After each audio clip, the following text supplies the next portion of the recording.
예, 안녕하십니까. 오늘 지적의 이데올로기의 숭고한 대상, 오늘은 그 증상 부분에 대해서 한번 살펴보겠는데요. 오늘 할 내용은 증상의 변증법입니다. Back to the Future, 미래로의 회귀라고 되어 있는데, 이게 어떤 의미인지 한번 살펴보도록 하겠습니다.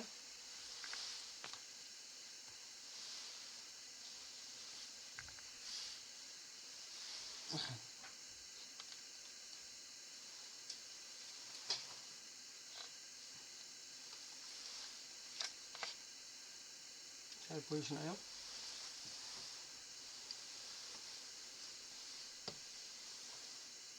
네.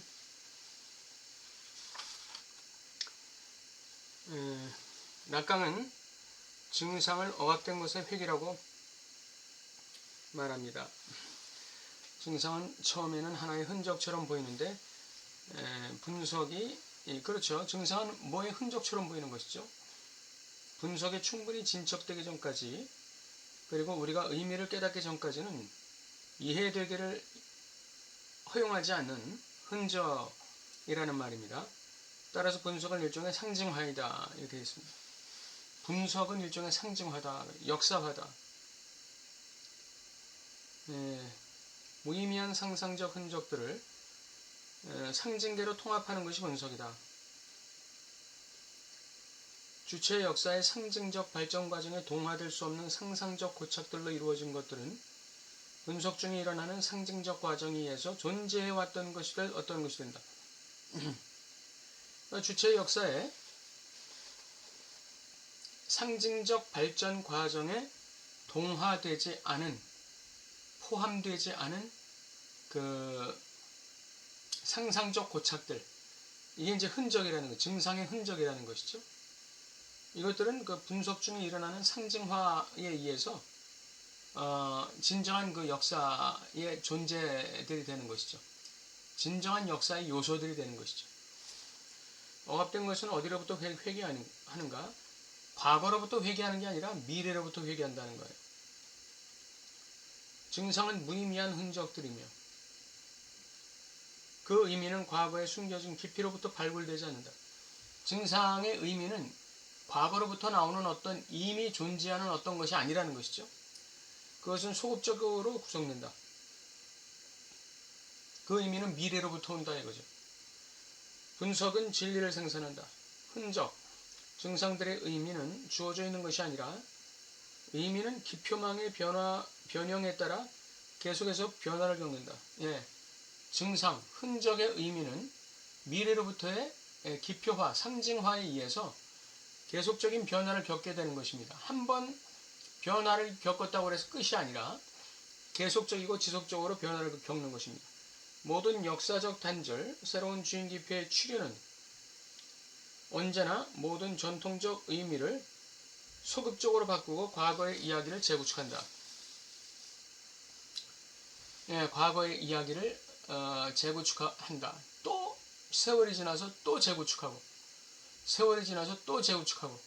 그러니까 그 과거의 우리의 무의식에 억압되어 있던 이 증상들이 해석되고 소화되는 것은 세월을 따라서 우리에게 다른 의미를 줄 수 있고 새롭게 재구축되는 과정을 겪어 나가는 것이죠.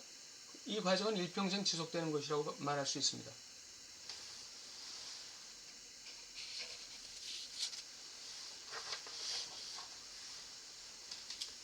한번 지식은 주체의 기표 작업을 통해 소극적으로 구성된다 이랬습니다. 동시에 그것은 우리에게 필요한 환영이다. 우리는 역설적이게도 오직 환영을 통해서만, 즉 타자가 이미 그것을 소유하고 있고 우리는 단지 그것을 밝혀내기만 할 뿐이라는 환영을 통해서만 지식이 만들어진다. 그러니까 주체가 기표 작업을 할 때 그때 무엇가 있냐면 그 기표 작업이라는 것은 타자와의 그 담론 과정 아닙니까? 그런데 그런 기표 작업을 할 때 그 타자가 모든 것을 알고 있다. 모든 비밀을 알고 있다. 증상의 의미를 알고 있다는 그 환영, 그것을 통해서 기표 작업을 과정을 겪어가면서 그 지식이 만들어진다는 것이죠. 여기서 만들어지는 지식이라는 것은 증상에 대한 의미를 얘기하겠죠. 락강이 지적한 대로 만약 억압된 내용이 증상 속에서 과거가 아닌 미래로부터 회귀한다면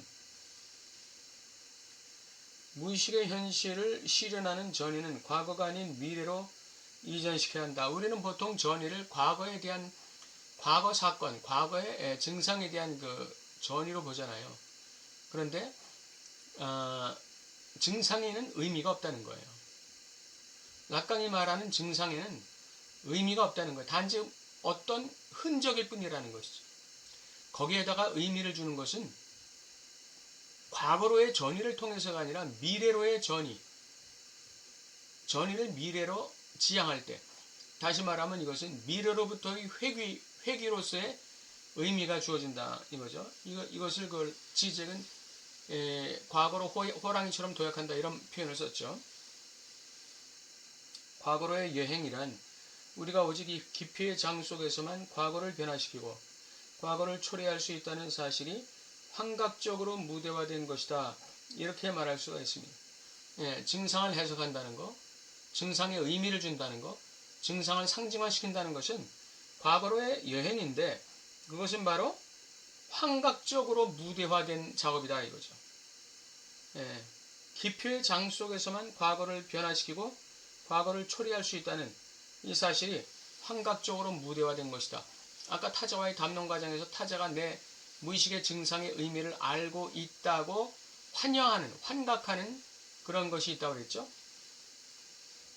그 환영이 무대화돼야만 이러한 지식이 나올 수 있는 것이죠. 기피의 장을 통해서 이 지식이 그 과거의 증상에 대한 의미라는 이 지식이 나올 수 있다는 것입니다. 우리는 항상 과거 요소들을 새로운 기표 조직 속에 포용하면서 그것들의 상징적 무게를 소극적으로 부여함으로써 역사를 다시 쓰는 것이다. 과거에 이미 쓰여졌던 역사는 그것은 그 날것으로서의 역사예요. 그것이 진정한 내 인생 역사가 되기 위해서는 이와 같이 그 증상에다가 상징적 무게를 부여해 줘야 돼요. 소극적으로. 바로 이런 작업에 의해서 그것들은 미래 완료 형태로 소극적으로 결정된다. 항상 그 과거의 사건들은 미래 완료적인 해석을 기다리는 것이죠. 미래 완료의 어떤 시점에서의 해석을 미래로부터 그 해석이 오기를, 그 의미가 주어지기를 기다리는 것이죠. 그게 바로 미래 완료 형태로 소극적으로 결정된다는 뜻입니다. 억압된 것의 회귀로서의 증상은 정확히 원인, 숨겨진 중액 또는 의미에 선행하는 결과 자체다. 억압된 것으로서의 억압된 것의 회귀로서의 증상은 정확히 원인에 선행하는 결과 자체다. 결과가 원인보다 선행한다는 것입니다. 증상이 어떤 원인에 의해서 나온다라고 볼 때 그것은 일반 심리학에서 얘기하는 것이고 락강 심리학에서는 또는 지적이 얘기하고 싶은 것은 뭡니까? 증상, 다시 말하면 억압된 것의 회귀로서의 증상은 과거로부터 오는 것이 아니고 과거의 어떤 원인으로부터 출발해서 해석되는 어떤 것이 아니고 미래로부터 회귀해서 과거로 회귀해서 미래로부터 과거로의 여행을 통해서 다시 말하면 결과로부터 원인으로 가는 이러한 이 여행이고 과정이고 작업이다 이거죠. 미래로부터 회귀하는 것으로서의 과정이다. 결과로부터 원인으로 가는 과정이다. 그건 뭐냐면 결국은 그 증상의 원인이 어떤 것이든 상관없이 그것은 날 것으로서의 역사예요. 그것에 내가 형식을 주는 것, 즉 의미를 부여하는 것이 더 중요하다 이거죠. 그것이 더 앞서는 것이다 이거죠. 우리는 오랫동안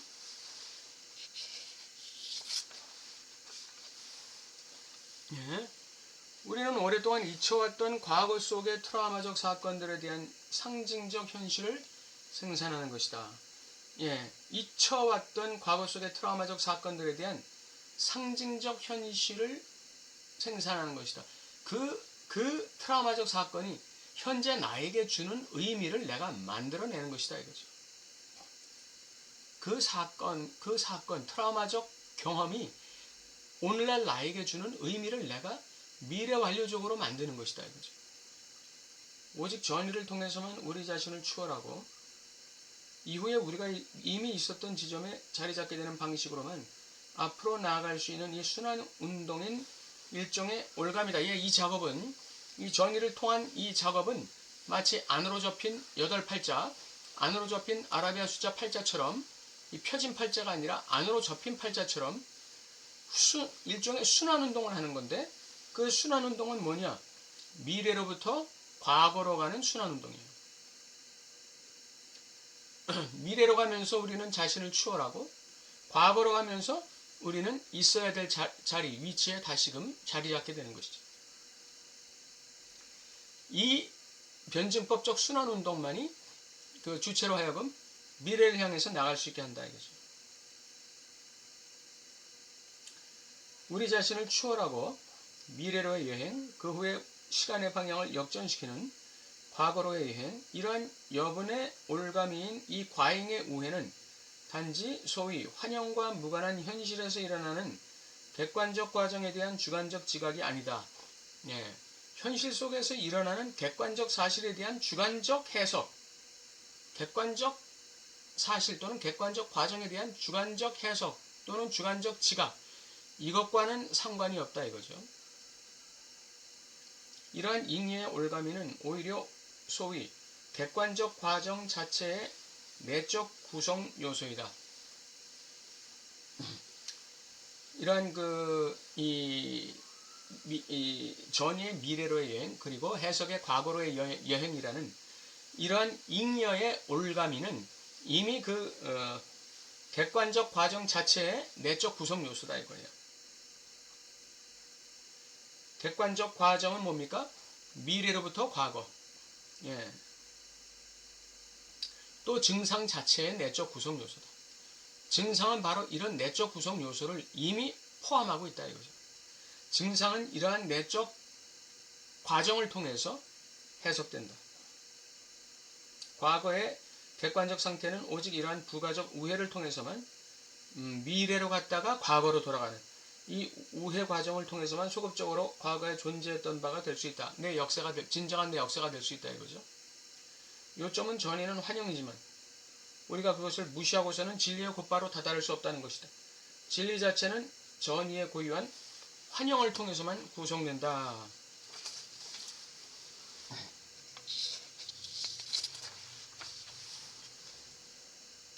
진리는 오직 오인을 통해서만 나타난다. 이렇게 락강은 말했습니다. 주체는 과거로의 여행을 감행하고 과거의 장면 속으로 뛰어든다. 마치 호랑이처럼 도약한다고 그랬죠. 오직 이러한 그의 개입을 통해서만 과거의 장면이 항상 존재하고 있던 바가 된다는 것이다. 이러한 그 과거로의 개입을 통해서만, 이 과거로의 이 도약을 통해서만 과거는 이미 항상 존재하는 바가 된다는 것. 다시 말하면 진정한 역사가 된다는 것이죠. 그의 개입은 처음부터 그 과거 속에 포함되어 있었다. 그렇죠. 아까 내재되어 있었다 그랬죠. 과거의 사건은 바로 그 사건에 대한 진정한 의미를 미래의 어느 시점에서 해석해 주기를 이미 희망하고 있는 것이죠. 그 희망이 바로 과거의 모든 사건들 하나하나 속에 존재해 있는 것이죠. 주체가 처음에 품었던 환영은 단순히 자신의 행동을 그 장면 속에 포함시키는 걸 잊은 데 있다. 이러한 내재화, 과거 사건이라든지 증상이 가지고 있는 이 내재화, 그 내재화라는 게 뭡니까? 과거 미래의 어떤 시점에 미래의 어떤 시점에 과거로의 도약을 통해서 자신을 상징화시켜주고 역사화시켜줄 것이라는 그 희망, 그것이 이미 그 과거 사건이나 과거 상처나 과거 트라우마적인 경험 속에 내재되고 있다는 사실을 살짝 까먹고 있는 게 환영이에요. 근데 그 환영을 통해서만 우리는 진정한 지식으로 갈 수 있는, 그 말하자면 루트를 밟을 수 있다 이거죠. 다시 말해 그것은 행동이 어떻게 셈을 하면서 셈하여지고 있는지를 몰랐으며, 그래서 그 셈 속에서 셈하는 자가 이미 포함되어 있는 점을 모르는 데 있다. 이는 진리와 오인 관계를 도입한다. 진리는 말 그대로 오인으로부터 유래한다. 오이디푸스 신화를 보면 이를 알 수 있다. 아들이 자신을 죽이고 엄마와 결혼하게 될 것이라는 예언이 오이디푸스 아버지에게 전해진다. 그런데 그 예언이 그 자체로 실현되어 진리가 되는 것은 바로 아버지가 그 예언을 피하려고 했기 때문이다. 네. 아버지를 죽이고 이 아들이 엄마와 결혼하는 것을 막기 위해서 아버지가 아들을 어떻게 합니까? 버려버리죠. 네. 예언은 그것이 영향을 미치는 사람에게 전달되어 그가 그것을 피하려고 함으로써만 진리가 된다. 우리는 자신의 운명을 미리 알게 되고 그것을 피하려고 한다. 네. 점치는 게 그런 거 일종 아니겠어요? 네. 미래를 아는 것도 미래를 알고 싶어서 점을 치기도 하지만 미래의 어떤 애군을 갖다가 막기 위해서도 점을 치는 것이죠. 그런데 예정된 운명은 바로 그러한 도주를 통해서 실현된다. 예언이 없었다면, 즉 여기서 책에서는 예언이 없었다면으로 기술되어 있는데 도피가 없었다면, 오이디푸스 아버지의 그러한 도피가 없었다면 이렇게 바꿀 수 있겠죠.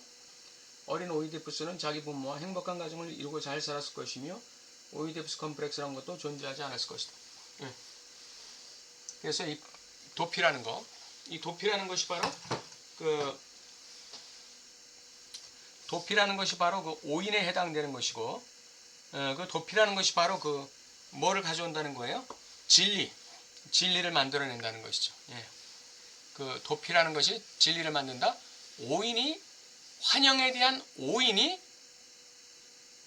있어야 그 환영을 통해서 지식으로 갈 수 있다. 예. 환영을 통해 지식으로 간다. 환영을 통해 지식으로 간다. 오인을 통해 진리로 간다. 예. 그런 부분에 대해서 얘기하고 있는데 이 증상의 변증법, 이 Back to the Future에서 얘기하고자 하는 것은 증상에 대한 해석은 바로 미래로부터 결과로부터 오는 것이다. 그 얘기를 지적이 하고 싶었던 것입니다. 과거로부터 미래로 가는 것이 아니라 미래로부터 과거로 가서 과거를 재역사화하는 것이다. 예. 이걸 얘기하고 있는 것입니다. 오늘 이데올로기 숭고한 대상 여기까지 하겠습니다. 감사합니다.